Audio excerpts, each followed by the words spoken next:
पति ही ब्रह्मा पति ही विष्णु पति नर अवतार।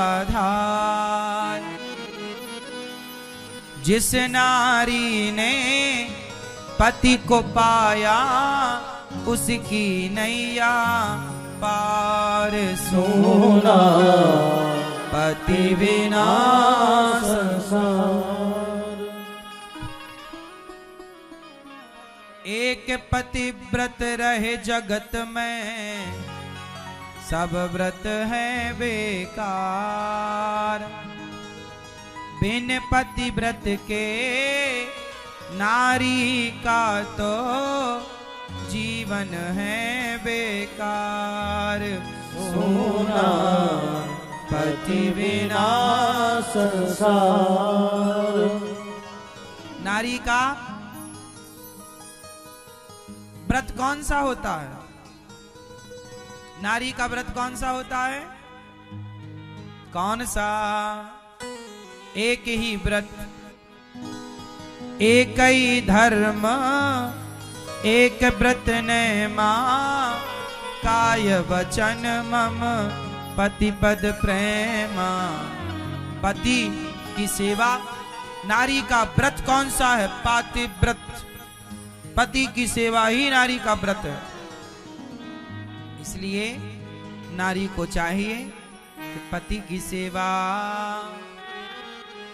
इसलिए हम चाहते हैं कि गृहस्थी हम सबकी अच्छी चले। अच्छी चलने के लिए समझदारी पति की और पत्नी की दोनों की। रिश्तों की कीमत रिश्तों की कद्र होनी चाहिए।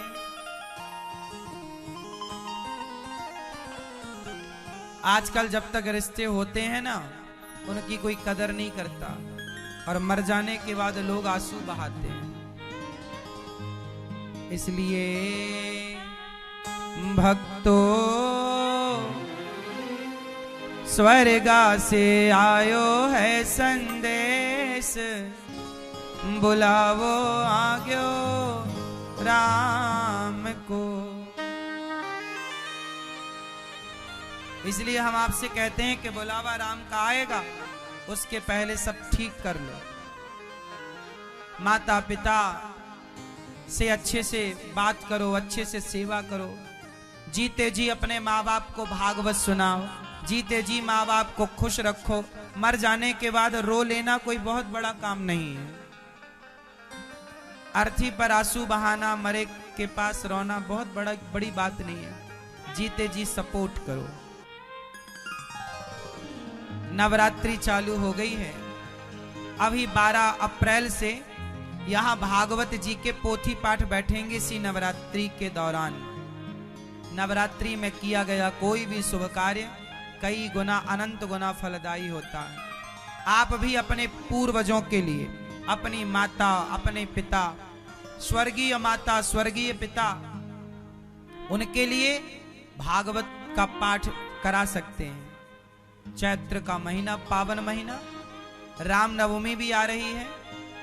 तो आप चाहें तो श्री धाम वृंदावन में जो पाठ होने जा रहे हैं आप भी पाठ करा सकते हैं। आपकी माँ जिंदा है, बाप जिंदा है, तो आप जीते जी अपने माँ बाप को भागवत सुनवाओ और उन्हें भागवत सुनवाएंगे, धाम में लाएंगे, उन्हें तसल्ली मिलेगी। एक पुत्र का धर्म क्या है? अपने माँ बाप को भागवत सुनवाना, तीर्थ कराना। सारी जिंदगी माँ बाप अपने बच्चों की खुशी के लिए जाते रहे। अब बच्चे बड़े हो गए हो तो अपने माँ बाप के लिए कुछ पुण्य का कार्य करो। सबसे बड़ा पुण्य क्या है? भागवत। जो भागवत सुन लेता है उसका कभी पतन नहीं होता। कितना भी बड़ा पापी हो, हमसे जाने अनजाने में कोई पाप हो जाए तो हम भागवत सुन लेते हैं तो हमें भगवत प्राप्ति होती है, मोक्ष, दुर्गति नहीं होती। तो आप भी अपने पितरों का, पूर्वजों का, आपके पितर भी आपके सपने में आते हैं। कोई सपने में आ रहा है, आपके स्वर पिता, आपकी माँ, समझ लो वो आपसे चाहते हैं कि आप उनके लिए कुछ पुण्य का कार्य करो, तो कर लो। आप भागवत सुनते हैं तो केवल पितरों का ही उद्धार होता है, ऐसा नहीं, पितरों का तो होता ही है। आपके जीवन में भी आपके बिगड़े हुए कार्य भागवत जी संवारती हैं। भागवत कौन है? प्रत्यक्ष भगवान है। जब आप भगवान की कथा सुनते हैं तो भागवत जी भगवान आपकी व्यथा सुनते हैं। आप उनकी कथा तो भगवान आपकी व्यथा सुनते हैं। इसलिए घर की सुख शांति और समृद्धि के लिए भी आप भागवत जी का पाठ करा सकते हैं।